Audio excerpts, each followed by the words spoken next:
Estamos con Clara López, fue ministra en Colombia y además candidata presidencial. Clara, ¿por qué tu participación en el Grupo de Puebla? Bueno, el Grupo de Puebla reúne individuos a título de interesados en el progresismo de América Latina. La intencionalidad es buscar consensos alrededor de lo que puede ser el nuevo modelo de desarrollo convivente, democrático, redistributivo para nuestros países, intercambiar experiencias e ideas y hacer fuerza para superar todas esas taras, yo digo que vienen desde la colonia, porque la desigualdad no es nueva. Lo que pasa es que nuevas son las maneras de extracción y nosotros como sectores progresistas de la sociedad tenemos una enorme responsabilidad para buscar salidas que le beneficien al pueblo en su conjunto y a la soberanía de nuestros territorios en particular. En América del Sur, en un determinado momento, quitando a Guyana y Surinam, 8 de los otros 10 países tenían gobiernos progresistas en el más amplio sentido de la palabra, salvo Perú y Colombia. ¿Por qué se hace tan difícil una salida progresista en Colombia? Bueno, yo creo que tal vez especialmente a nivel internacional no se conoce la particularidad de Colombia. Colombia efectivamente está como movida hacia la derecha en todo su espectro político. Y eso tiene en mi concepto la explicación de la violencia y del conflicto armado.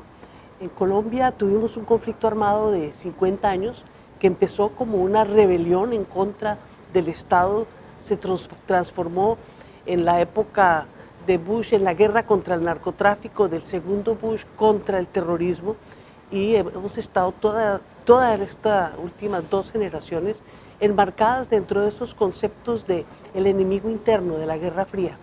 Entonces en Colombia toda demostración de inconformidad política y social se asemeja a subversión, y no es el lawfare o la guerra jurídica la que se utiliza en contra de los dirigentes, sino el asesinato puro.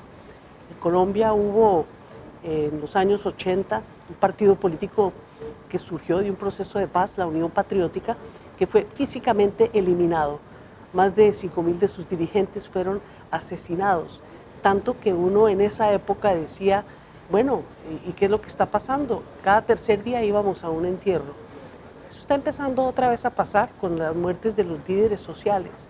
Pero les doy unas estadísticas que tal vez expliquen por qué no hay el grupo suficiente de liderazgos en todos los niveles para lograr una elección real de un gobierno progresista. En Colombia hubo 60.000 desaparecidos, asesinaron a 5.000 dirigentes sindicales, hubo un desplazamiento forzado de más de 6 millones de personas a quienes despojaron de igual número de hectáreas de tierra. Esas estadísticas le están mostrando a usted lo que fue la tragedia humanitaria de nuestro país, y la mayor parte de estas víctimas lo fueron por causas políticas. Paradójicamente, en las últimas elecciones generales hubo una segunda vuelta donde participó un hombre de izquierda, y en las últimas elecciones regionales y municipales a los sectores de Álvaro Uribe, del presidente Iván Duque, le fue bastante mal, e incluso en Bogotá podemos decir que fue electa una alcaldesa progresista en el más amplio sentido de la palabra. O sea, esto parecería ser contradictorio con esa imagen de Colombia que no puede ser progresista. No, Colombia tiene un movimiento de derechos humanos, un movimiento social, a pesar de la masacre, muy fuerte. El tema es las magnitudes, y la realidad es que en las últimas elecciones estamos viendo un cambio nuevo. Gustavo Petro logró la más alta votación jamás en la historia, yo creo que inesperada, del 42%, pero nos faltó el centavo para el peso. Y la verdad es que ese gran triunfo es, triste decirlo, es que no vale llegar de segundas. Es como en la guerra de las Malvinas, no vale llegar de segundos en la guerra de las Malvinas. Y en Colombia no vale llegar de segundos, especialmente cuando teníamos sobre la mesa el acuerdo de paz, que ahora está siendo ejecutado en manos de sus principales opositores, y por tanto la paz en Colombia sigue en disputa. Pero sin lugar a dudas no hay que desconocer el importante resultado de las elecciones locales.